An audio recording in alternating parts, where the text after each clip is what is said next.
Hello and welcome to the ISTE Young Educator Network podcast. This is episode 11 for April 27th, 2015. This is a show where we talk about integrating technology into the classroom as a young educator. I'm one of your hosts, Bill Selleck. Nice to meet you guys. I'm Director of Technology at Hillbrook School up in the Bay Area, unless you're up in Washington or Oregon, in which case I'm down in the Bay Area. So hi, Jenny. Hey, I'm Jenny Schlee-Reed, and I am a library media teacher in Kenosha, Wisconsin. Michelle? Hi everyone, I'm Ishal Reyes, and I'm an ESL teacher for university students at USC. Bill? Caroline? I already introduced myself. I'll just throw it over to Christy. Hi everyone, I'm Christy Andre. I'm a digital learning coach in Tustin, California. Caroline. I'm Caroline Hebig. I am a digital learning coordinator working at a district level. So for PK-12, I'm designing all the professional learning, orchestrating the work of our digital learning coaches, as well as working with our administrators to really figure out what does learning look like when technology is part of the equation. Awesome. So let's jump into some epic yen moments. Jenny, you have exciting news. I do. Since we last were together, I actually found out that I was selected as part of the PBS Learning Media Digital Innovator Program, and I was lucky enough to be chosen as one of the top 30 applicants, because basically what they do is teachers from around the country can apply, and essentially it's a typical application with a video submission, you write some essays, and you submit, and I was lucky enough to be chosen, one of the top 30. And as part of being in the lead digital innovator part, we actually go to Philadelphia 2 days before ISTE, and they have a digital learning summit where we work with the other 29 educators, and we really delve into the PBS Learning Media website and all the resources, and they provide a lot of different professional development for us. And then just connecting with educators from other parts of the country, and I was really excited to see I was the only one from Wisconsin chosen, and it was kind of funny because they put all 100 on this website so you can scroll through. It kind of looks like it's like some sort of pageant contestants or something, but so it was really exciting just to see that, and I'm excited to go out and learn with some other people throughout the country. And Christy, I saw has some exciting news too. That's so awesome, Jenny. What a great opportunity. That's so cool. Well, since tonight we're talking about non-traditional use of tech, I just got hired for next year. Our district is opening up an online academy, and so I'm going to be one of the teachers. There's only 2 teachers at our school, and it's going to be about 50 students, and it's more of like an online hybrid learning environment where students can come in as much as 2 times a week or 2 times a month, and they can we can do like workshops, but we're basically building all the curriculum for them, so it's very personalized, and yeah, I don't know, there's a lot of unknowns to it, but it should be really cool, and I'm really excited. Ishal, what about you? That sounds great. Congratulations. I've been really busy. Our school has several new programs, and so we hired tons of new teachers, and that required a place where we could centralize information, materials, and so on. So I've spent the whole time building a teacher portal, which has caused me to be MIA from Twitter. And in addition to that, I've been able to share with all these new faculty ways to use LMS. So for example, Schoology is gaining a lot of our teachers and using Selly to communicate with students. Bill, how about you? That's awesome. So mine's awesome, but in a much easier to accomplish way. I have all of my students in EDUC 514 and Azusa Pacific class on Remind. So I hadn't been using it for a while because I was really excited about using it with my second graders, but I don't have second graders now of my own. So it's been really cool. I have a whole bunch of great features. It's been a while since I've checked it out. So I love working with teachers and soon-to-be teachers because we can model that with them. I even wore my Remind shirt, right? We can be like, hey, don't forget to turn in your assignment, which actually, grad students need as much as second graders do. But then you can also say, by the way, Remind is amazing, so you should also do this with your students. So it's like this nesting dolls kind of thing. So got all of my students up on that, and that's amazing. So I'm so insanely excited about that. So, and I do get extra points. Who's typing? I get extra points for wearing a shirt about my Epic Yen moment. So, Caroline, anything awesome happening with you lately? Oh, so much. I actually took my job I have right now, I actually took on March 11th. So that's relatively new, but within this very short time frame, we're building out all the professional learning standards and proficiencies for our teachers as we move to more fully integrating Google Apps for Education, a new learning management system, some one-to-one device access within certain grade levels, and then exploring more with others. But I would say one thing that I'm really kind of excited about, in addition to like all that big stuff going on, is how we are really helping to provide online learning experiences for our teachers who want it. I think we're going to be doing a really interesting job of providing learning experiences that actually have hands-on challenges where there's a level of accountability, and I think it'll be better than here's just a bunch of things you can watch if you want to, but you can having teachers truly having a choice for saying, okay, if this is where you need to be, and we're going to provide the supports to help you grow, at least at this floor level is where we're starting, and providing opportunities where people can truly choose to do it at their own pace on their own, or come in for a face-to-face session, or to book out time with one of my digital learning coaches. So I'm really excited for the fact that we're actually making that a reality, and that we're looking at this online component truly as interactive, people applying their skills and getting feedback, formative feedback. So I think it's interesting in that sense. That's awesome. I want to come hang out with you. So we do not have one special guest tonight. We have like 5 special guests. Everyone is a special guest tonight. So Ishelle, you're just going to kick us off, give us a little intro, tell us about how you're using technology in non-traditional ways, and then we'll kind of talk with each other, interview each other, and we'll each talk a little bit about what we're doing, what we're really excited about with non-traditional tech stuff. So I know most of you are in the K through 12 sector, and I work with the students right after they finish high school. A lot of them may be going on to get their master's at a university here. So we teach the drills and grammar and all sorts of intensive English courses, and they're supposed to write a lot of essays in the different genres. And one of the things I love doing with my students is trying to get them out of the I hate English. I hate they already don't like writing in their own language, so now they have to do it in English. And one of the cool projects tools that I recently found was Twine, and Twine helped me to integrate a sort of a gamification platform into their writing assignments. So I used it to, rather than having them write an essay, I had them collaborate in a group, and they wrote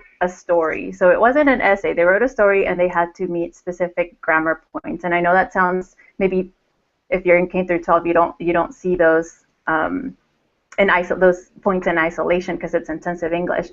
But I don't fight with technology. I know a lot of my colleagues maybe aren't around technology enough to know that when students are learning in another language, their attention span quickly goes into something else because their brain can't handle so much input in another language. So one of the things that they do is they go to their cell phone directly or their tablet directly, because that's, one, they're used to it, and 2, it's in their own language. So I don't fight it. I try to implement it, incorporate it. But Twine is one of the things I've been able to do.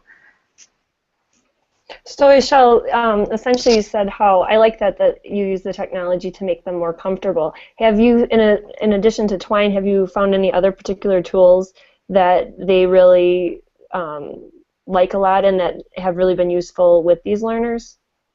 Yeah, absolutely. through ISTE, actually through the Yen network, I found a lot of the K through 12 tools that I see that people posting on Twitter. I always take it and see if I can manage to add it. So for example, I learned about WordHippo. It's just a web tool. I don't know if you guys have heard of wordhippo.com. And all it is a web-based dictionary, but it's not just a dictionary. You can search for words based on how many syllables they have. You can search for words with ending with ed or ending with ing, which for language learners, that's a really helpful tool. It doesn't just give you the synonyms, it'll give you how many words end with tion. And so students can look at patterns, and it's easy, it's accessible, and I learned it from K through 12 educators somewhere on Twitter. And that's something that they don't even ask anymore. They say, oh, go to WordHippo, go to WordHippo. That's one tool. What else have we been using lately? Augmented reality. Last year I did a lot of augmented reality with projects. Instead of having class lectures or longer class discussions, I would put students in charge of an essay, a literary piece that they had to research, and then they had to come up with their own questions, and they had to lead a poster session, and then they had to use augmented reality to embed information into their posters.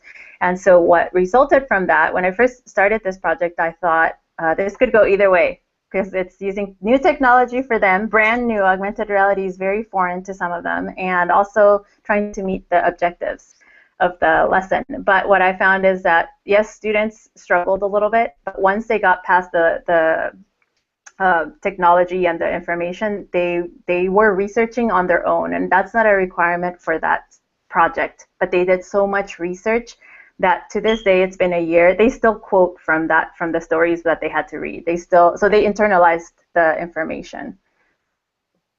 That's awesome. I have a question about different keyboards. So I was working we have a Mandarin teacher at my school, which is amazing. Mm-hmm. I can say, hi, Zhao Shanghao. You can also say Zhao. Anyway, that's all I know. Zhao, that means hi or good morning or something like that. But I was typing in Chrome with her, and she had either an extension or something with just system preferences where she was able to type in both English and Mandarin. And it was amazing. So I'm wondering if you use any of that, just like built-in stuff that people don't often drill down for, either with iOS with different keyboards or different Chrome things, or even just inside of system preferences to help with those students. I think, that's an interesting question, because this semester I'm teaching two basic computer skills courses, and again, it's the same English learners, but all of their computers come in different languages. So instead of me teaching them how to use the language, I think I've learned the different. I know how much time I've spent in front of my computer, because I can guide them even though their computer is in Chinese or Korean or Arabic.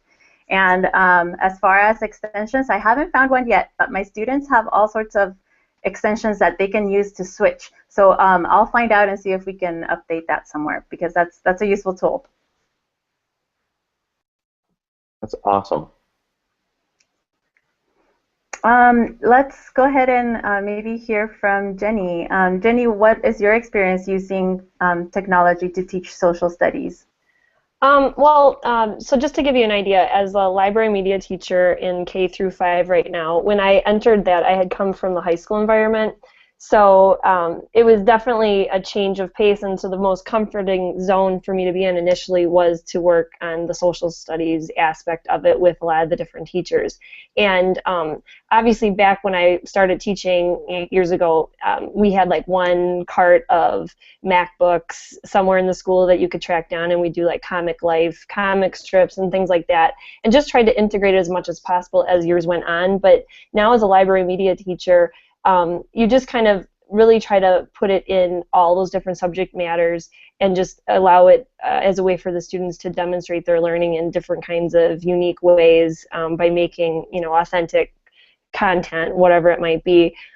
As a library media teacher too, we are kind of on this learning commons philosophy right now, and I think it's a great direction for us to go to, because people might be more familiar with, in the past, you're stepping into a library, you're just going to get books there and you'll find information.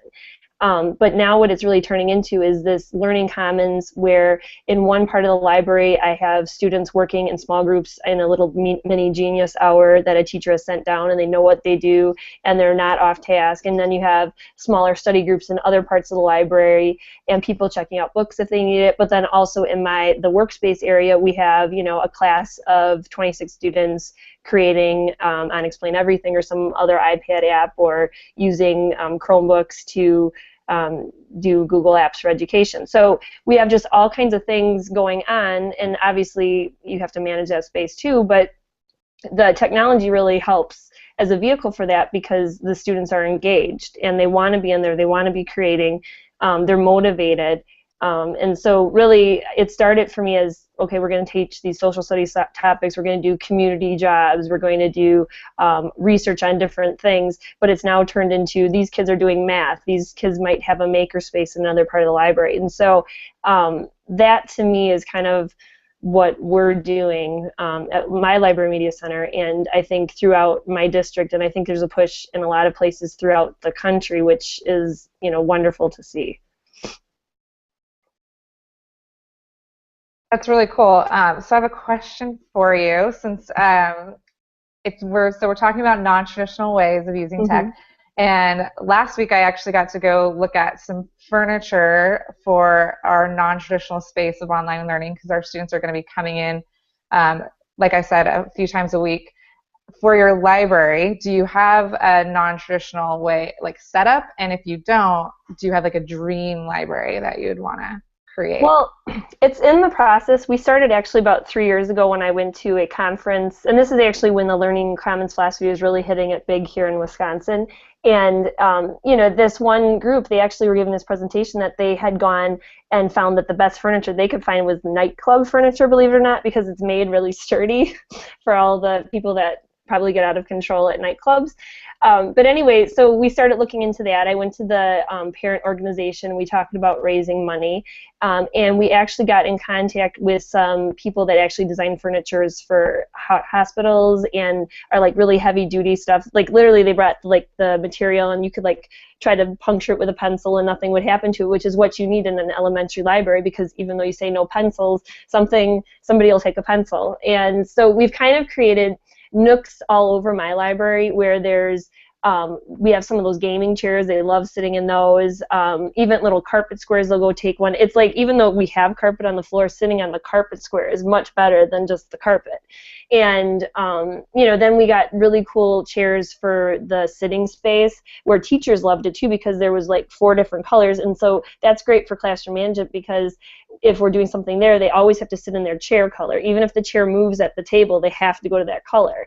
And you know, the kids really liked them, the teachers loved them, and just bringing, like, we did a lot of like bright colors.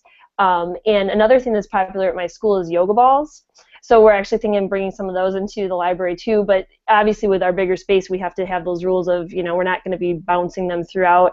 You know, so that kind of just creating those different spaces and making it a lot of fun has really gotten kids to want to come in, and it's a treat to be in there working.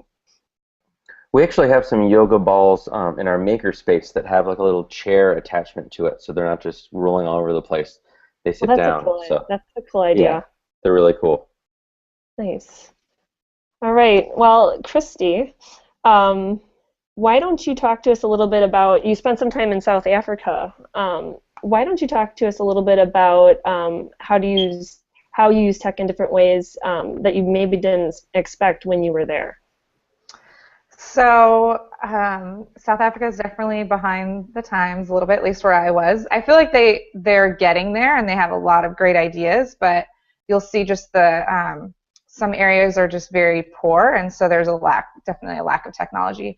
But I'd say for our little school, one of the projects that we did that was, I'm thinking back to it, and I was just like so excited just to think about it. But our science teacher did like a science fair, and she wanted people to judge the science fair and kind of give feedback to the kids. And so what we did was, since our school partnered a lot with a lot of Americans and people from all around the world, since we were part of a nonprofit organization, we contacted all of our friends around the world, and the kids presented all of their projects on YouTube. So they videotaped them, we uploaded them, and then each judge would videotape themselves on YouTube, and they play the video so the kids knew who all the judges were. And then the judges used a Google form, and they gave each student a little feedback, and then we posted everything on our website. So simple ways that you can do, like YouTube and Google Form, like that's simple tools that you can use, but being able to pull in everybody from around the world was just so cool to see, like, all the relationships, because it doesn't matter, like we only had like a few people on our staff, but then by grabbing all of our friends, we had a huge amount of judges and stuff, so it was really fun. I'm wondering how you managed some of that. Did you have like a Google site or anything like that, or just email everyone? How complex or how organized or whatever did you make things when you were doing all those different forms and videos? We did use a Google site, and that's where our whole website was on a Google site, and so we we just embedded all of them. And they were by partners, and our school is pretty small, so there was only about 50 students. But it did get a little messy with all the YouTube videos embedded on there. And then, yeah, just one Google form, so it wasn't as bad, but it was fun. Very cool. So, Bill, you've had a lot of experience with some non-traditional tech, and why don't you tell us about working with young learners and what you did? Yeah, so I was teaching second grade last year, and one of my favorite things to do with them, surprisingly, was write songs in GarageBand. The 3 years before that, I was teaching elementary music, which was like a natural fit for GarageBand and songwriting, and just I was always shocked at how engaged students were when we were actually writing a song together. I also loved what it was on the teacher side of things, knowing that my plan was to write a song and that was it. Like, I had no idea what direction it would go, so it kept things exceedingly fun in like a way that was easy to take a risk, but it was always definitely risky, especially with second graders. So the whole way we did the format of songwriting is we'd come up with a topic of it, and then that would be the way that I would trick them into actually writing. Because even in second grade, there's some students that know that they're not great at writing and that this kid is good at writing. But when you're writing song lyrics or, coming up with an idea for a song, no one's really done that before. So they don't come with these preconceptions about, wow, I'm really bad at writing. They're like, none of us have written a song. So that was a fun way to actually work in some writing in a really engaging way. And then just open up GarageBand, and there's all these loops. If you guys haven't used it before, there's a little logo that looks like this, like whoosh. You just click on that, and you're like, let's have guitar. And then, they could just vote by raising their hands, and it ends up being electric guitar. And just drag a guitar in, and then top right corner, and then it plays for 8 measures. And then we just write a melody together. So, that whole thing with repeating things, that's how you tie in all the math. And, we're talking about like bigger patterns. It just was so much fun. And I would purposefully try and gear songs around harder concepts, because I figure if a student can write a song about a concept, then they actually understand it.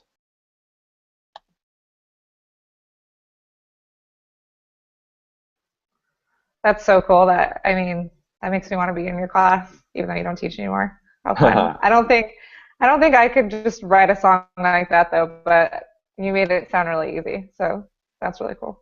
Well, awesome. Thanks. It took a while to get that. Not so much like the experience with it, but just to have the courage to know that I have no idea what this will sound like, but it'll sound like something, and we'll be done with something at some point when the class is over. It's fun. It's a lot of fun. And as to be honest, like the first few songs we wrote were not very good. And as time went on, kind of figured out how it worked songwriting with a group of 23 second graders. So Caroline. Oh, I'm sorry. Go ahead, Ishelle. You jump. I was just going to ask, what was one of your favorite songs or most memorable ones that you guys wrote together? The most memorable one is the one that my 3-year-old loves, Never Eat Soggy Waffles. She loves the waffle song. Because, like I did like the traditional social studies thing with, never eat shredded wheat or never eat soggy waffles. And we did that, and we practiced it, and read from the book, and then give them their test, and they did terribly, so bad on it. So I was like, all right, like that ended up being just a waste of time. Let's write a song. And by the end of that, they really, really got it. And that particular product, we ended up making a music video it came out really well. We used what is that one with special effects? I'm looking at it. Action movie FX, right? You guys know this one with Bad Robot, and then like Soggy Waffles. So there's like the flash flood that comes in. So when our second grader was running, and then this flash flood comes in, and then the waffles are soggy. So we actually worked all those, not all of them, but we worked like 4 different special effects into the script so that it vaguely fit into, our storyline. So that was fun. And we ended up watching it and listening to it a lot, because when a 3-year-old likes a song, you watch it and listen to it a lot. Yeah, someone wrote in the show notes, extra points for soggy waffles. Although we didn't eat the soggy waffles. We did make regular waffles. And that's some crazy math, by the way, trying to figure out how long it would take to make 20 waffles, or 24 waffles. That ended up being like 2 days of math. I wouldn't let them make waffles until we knew how long it would take. So it was a lot of fun. So Caroline, how are you?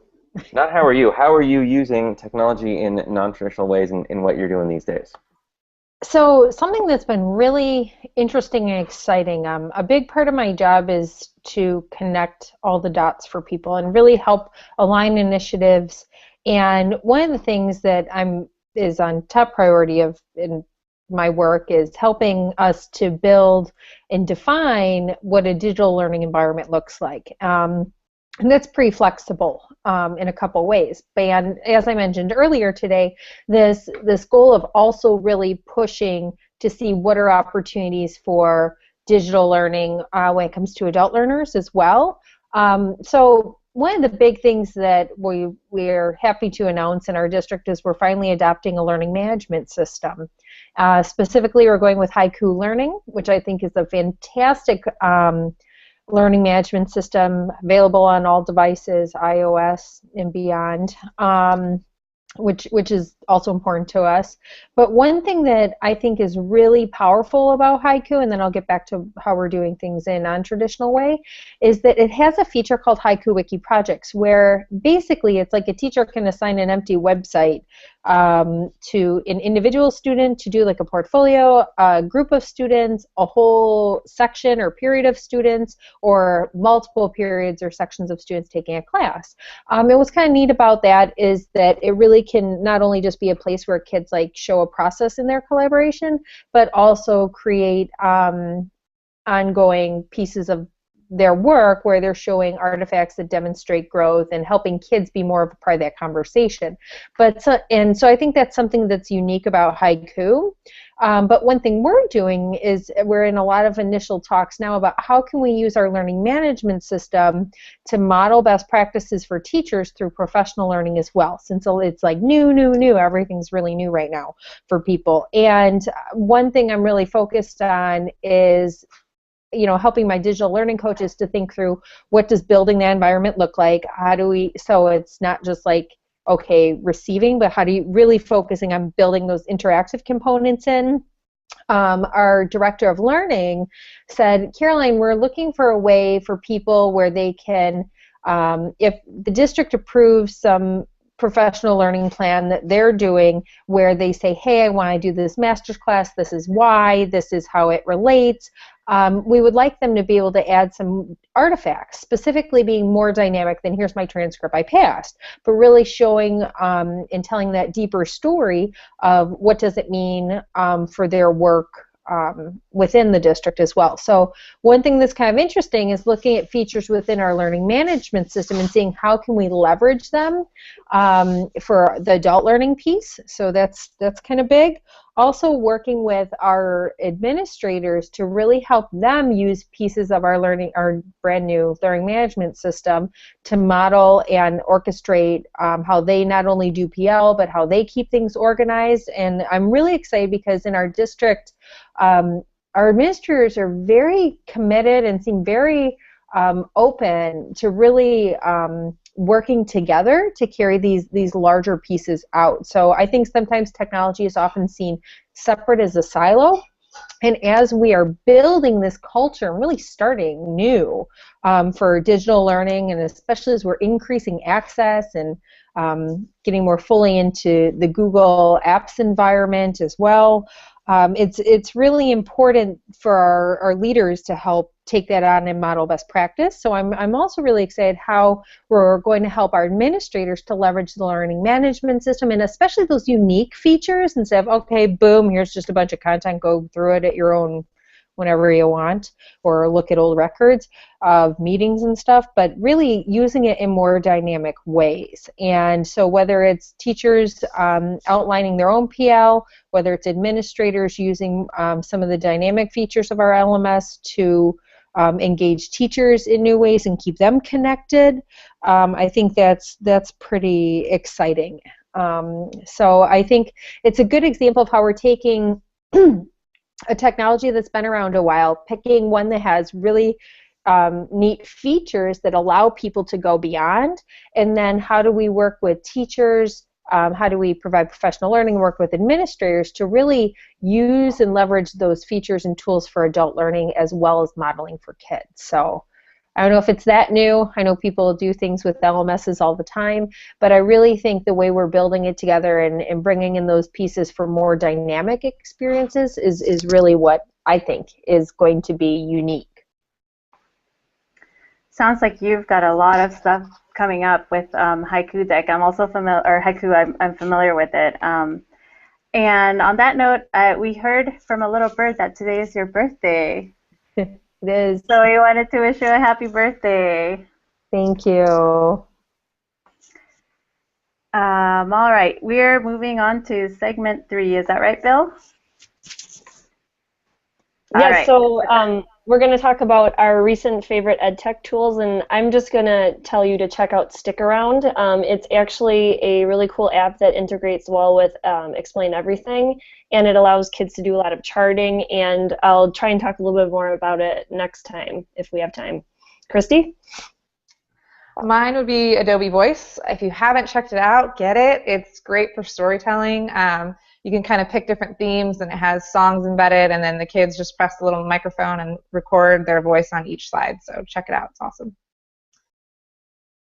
My favorite one is, of course, as I mentioned, Twine. I'm obsessed with it since I'm a writing teacher, and the last time we used it, my students used the phrase, are we going to play again? And they used the verb play, not are we going to write, do we have to do this again? So I'll talk about it on our next episode or in the future, but I'm more than happy to walk anybody through it if you contact me through Twitter or through Google. Bill, what's yours? My favorite new one is called Dispo. It's spelled D-S-P-O by the folks over at Hipstamatic. And it's a group camera.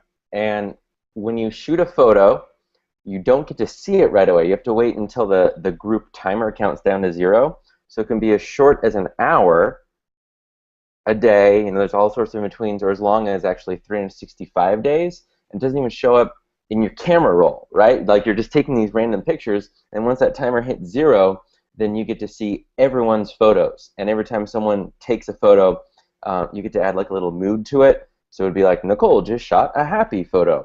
And you get to see if they geotag it, where it's taken, the mood, and then the title. But you don't get to actually see the photos until that group is done. So at ISTE, I'm definitely going to be having some Dispo cameras for each day of the conference. I'm so excited about that. We've done it a couple different times, and it's a lot of fun. It feels like you're doing a photo walk together, even though you might be from around the world. So DSPO, Dispo, check it out. So we have, are you ready? Are you ready? I feel like we need a drum roll. Hang on. Some favorite tweets. No, that's not a drum roll. Here we go. We have Kyle Wilcox shouted out an epic yen moment, showing teachers how to manipulate worksheets on an interactive whiteboard using the Zoom tool in ActiveInspire. So it sounds like they're actually using an interactive whiteboard and not just, basically using it as a projector. So awesome job, Kyle. And then I threw this in last minute. We have one more bonus epic yen moment. Jessica Runtz during the show right now. She said she's topping off a truly awesome Monday with an epic yen show. So that's us right now. Wow, that's amazing. Yay. So congrats to both of them.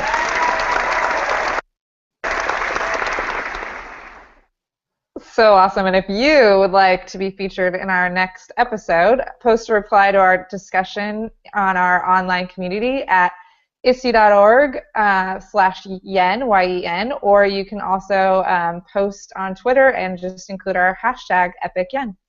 And then remember, for shout-outs and feedback about sessions, workshops, keynotes, anything that you've attended, make sure you join our Google Plus and ISTE communities to stay connected. And we'll do another Google Hangout next month. This time it's going to be on Tuesday, not Monday, because it's Memorial Day on Monday. So we'll do it Tuesday, May 26th at 5:30 Pacific Standard Time, and we'll have Rushton Hurley as our featured guest. Birthday girl? Unmute yourself. Yep, you're ahead. Well, it's better than having extra noise in the background. Also, if you're interested in getting more involved in YEN, the Young Educator Network, please sign up to volunteer at ISTE.org//volunteer. There's amazing ways to meet people, continue conversations, and make good friends. Awesome. Well, thank you guys for all listening to the ISTE Young Educator Network podcast.